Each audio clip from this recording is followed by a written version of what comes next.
For much of the past fortnight, climate change protesters have made their presence felt in locations across London.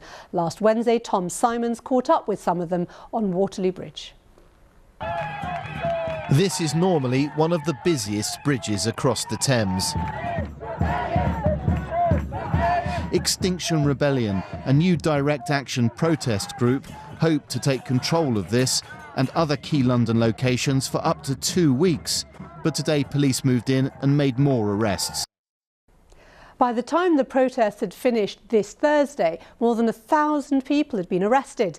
Opinions about the BBC's coverage of the demonstrations was divided, with Ken Sturt asking, why are the BBC giving airtime to these climate protests? All you are doing is encouraging others to cause disruption. But other viewers last week had the opposite perspective. Here's Stephen Sterling and first, Mel St-Pierre. It's a pity that during a recent break in reporting the Brexit chaos, the BBC did not divert more of its TV resources to covering the significant protests going on around the world, in particular London, concerning the far more important problem facing us, climate change. Was it because the BBC, like Donald Trump, does not think climate change is significant enough to bother about? I was surprised to see the minimal coverage of the first day of the Extinction Rebellion's climate change protest on Monday's BBC News at 10. Thousands of people blocked the London streets in the cause of nothing less than planetary survival, but this was ignored in the headlines, and later in the programme I think it got less than 30 seconds coverage, leaving people rather poorly informed. By contrast, ITV dealt with it in about 2 minutes, while Channel 4 had proper coverage.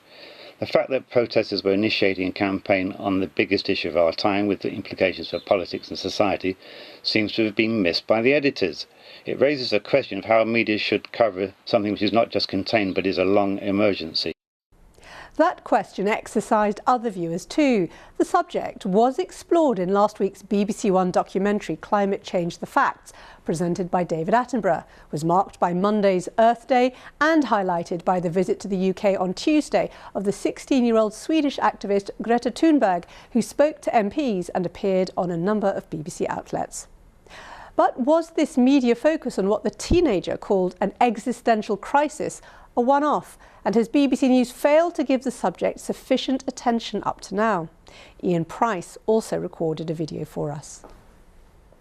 In the light of the United Nations climate report that we only have 12 years to change our lifestyles to avoid climate catastrophe, dare I suggest that BBC News and Current Affairs' attitude on the matter is fairly relaxed. One might expect that the prospect of imminent climate change would lead to frequent reports about small changes we could make to our lifestyles. Ian Price there. And Sarah Cooper echoed that sentiment, writing, as Greta Thunberg said, our house is on fire. The media has to tell us what we are really facing. And Jack Lewis agreed. Your climate change reporting is inadequate and falls way short of what is required. Well, to respond to that charge, I'm joined now from Coventry by Roger Harrobin, the BBC's environment analyst. Thank you for coming on Newswatch. The Extinction Rebellion protests, the prominent figures in them, they've had a huge amount of coverage over the past fortnight on BBC News. Is it proof that the BBC should have been doing much more about climate change before? Well, I'm an environment correspondent, so obviously I would like to have seen the BBC doing much more on the environment in all its shades and flavours. To be fair though, editors have had some difficulty with climate change. A while ago, commissioning editors were saying they didn't want to commission climate change documentaries because it was too much of a turn-off. Now it's very different, and there's a mass public interest in climate change, but that hasn't always been the case.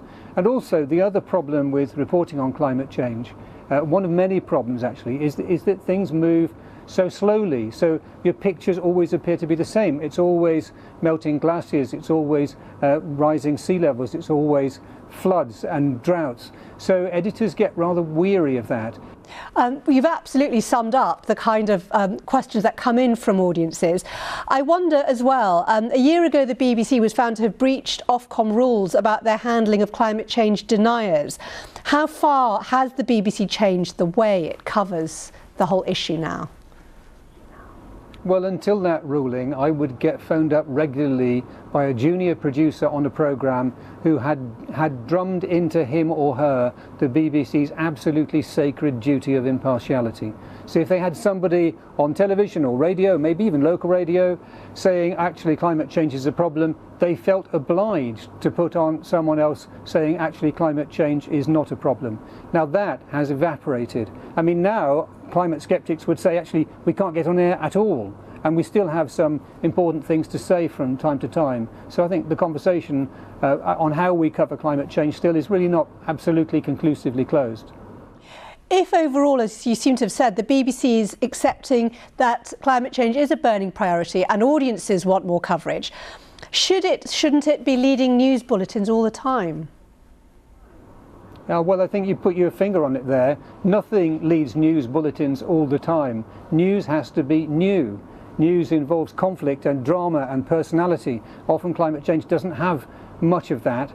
It's had an awful lot over the past few weeks thanks to Extinction Rebellion. That's one of the reasons why they've been so successful. They've been so inventive. They've been dancing on the streets and drumming and folk singers and that absolutely incredible pink boat in the middle of Oxford Circus. How on earth did they get that into the middle of Oxford Circus with all the police standing by? Goodness only knows. But by using all those tricks and that novelty with the passion of Greta Thunberg and her extraordinary ability to rebuke us in our own language, age 16. I think, you know, there's new things happening here. The Attenborough documentary. You are seeing an awful avalanche of opinion and concern now that, frankly, I haven't seen on this issue for a very long time.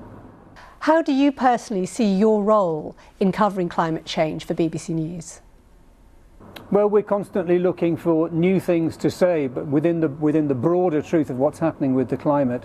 So next week, for instance, I'm doing some reporting on soil. Most people have no idea that soil holds more carbon than there is in the atmosphere. Soil holds more carbon than there is in trees. We have to keep looking for new angles and just keep stressing that this is an ongoing problem. Roger Harrabin, thank you so much.